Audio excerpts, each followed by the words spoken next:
इस देश में सवाल पूछना गुनाह है और सच बोलना बगावत।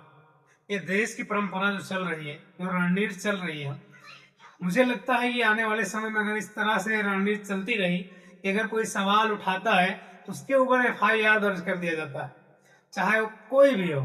तो एक छोटा सा बच्चा 15 साल का था जो सरकार के खिलाफ आवाज उठा रहा था, ये सिस्टम के खिलाफ आवाज उठा रहा था, तो कुछ लोगों ने नहीं, पूरा सरकार ने उस पर FIR दर्ज करा दिया। क्या सच बोलना इतना गुनाह हो गया है हमारे देश में? अगर सच नहीं बोलोगे तो क्या और क्या होगा? आजकल गोदी मीडिया जो होती है, गोदी मीडिया, वो तो पैसे के बल पे खामोश हो जाती है, लेकिन जनता की आवाज कौन सुने? पढ़ा लिखा समाज ही, जब पढ़ा लिखा समाज होगा तभी वो जनता की आवाज तक पहुंचेगा। और अपनी आवाज को पूरे देश में सवाल पूछना हर एक व्यक्ति का कला है, हर व्यक्ति को करना चाहिए, क्योंकि संविधान में लिखा हुआ है कि सवाल जवाब करना अनिवार्य है। जो व्यक्ति सवाल नहीं करता है, जिस कौम की अगर आवाज नहीं उठाता है, सवाल नहीं करता है, तो समाज को नीचा दबा दिया जाता है। वैसे खासकर हम बात करें डॉक्टर भीमराव बाबा साहब अम्बेडकर की, तो उन्होंने जो संविधान दिया है, बहुत से लोगों के उनके अंदर में नफरत से फैल गई है, लेकिन एक बार बाबा साहब को पढ़कर तो देखो, वो वास्तव में मानवता के अवतार थे और भगवान से बढ़ के थे, जो सम्मान जीवन सबको दिया। उन्होंने कभी किसी के साथ भेदभाव नहीं किया है। और जो आरक्षण, जातिगत आरक्षण के हिसाब से लोग आरक्षण विरोधी करते हैं, मैं आरक्षण विरोधी मैं भी हूँ, लेकिन आरक्षण विरोधी कब हूँ?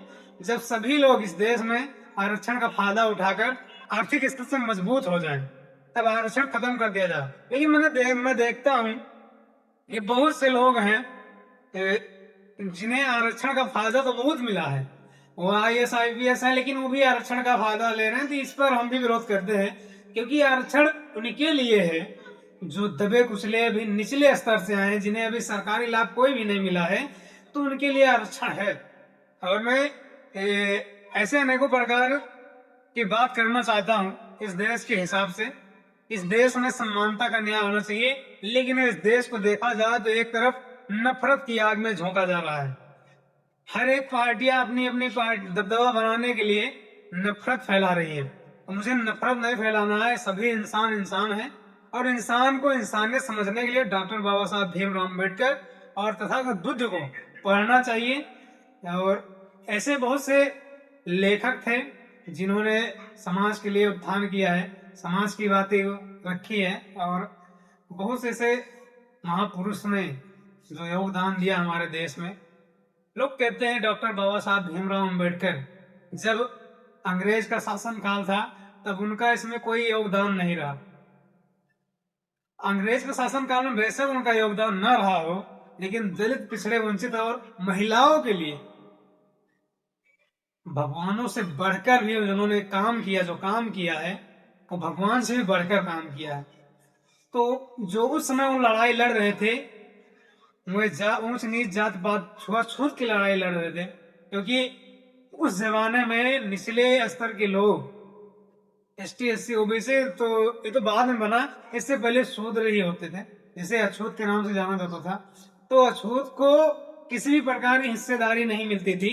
अगर हम ऐसा नहीं कह रहे हैं कि अछूत जो थे, जो हमारे पुरखे जो थे, वे युद्ध नहीं लड़े, उन्होंने भी अपना पूरा जीवन युद्ध में बिताया। लेकिन कहते हैं जो पढ़ा लिखा समाज होता है वो अपना ही कहानी लिखेगा, दूसरे का कहानी नहीं लिखेगा। तो ऐसे हमारे अनेकों महापुरुष थे, या हमारे अनेक पुरखे थे, जिन्होंने इस देश में आजादी के लिए अपनी जान तक न्यौछावर कर दी। और कुछ लोग कहते हैं कि सिर्फ हम ही लड़े हैं, तो ये गलत है। ये देश हमारा ही नहीं, ये हमारा सभी का देश है, यहाँ पर सभी धर्मों का सम्मान होता है। तो मैं ऐसा नहीं कह रहा हूँ, लेकिन मैं उस धर्म के खिलाफ हूँ जो धर्म मुझे नीच समझता हो।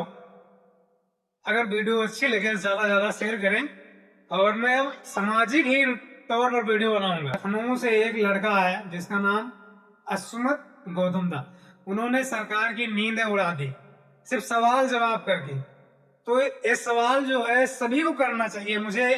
मेरे हिसाब से जितने भी भाई हैं, लेकिन मैं देखता हूँ अपने समाज के लोगों को, जिस तरह से उनकी सोचें हैं, वो अपनी ये सोच रखते हैं कि हम आगे बढ़े और किसी से कोई लेना देना नहीं है। इसी वजह से सारे जगह पर करप्शन और भ्रष्टाचार है।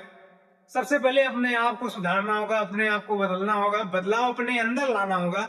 ये देश एक दिन जरूर बदलेगा। जय भीम, जय संविधान।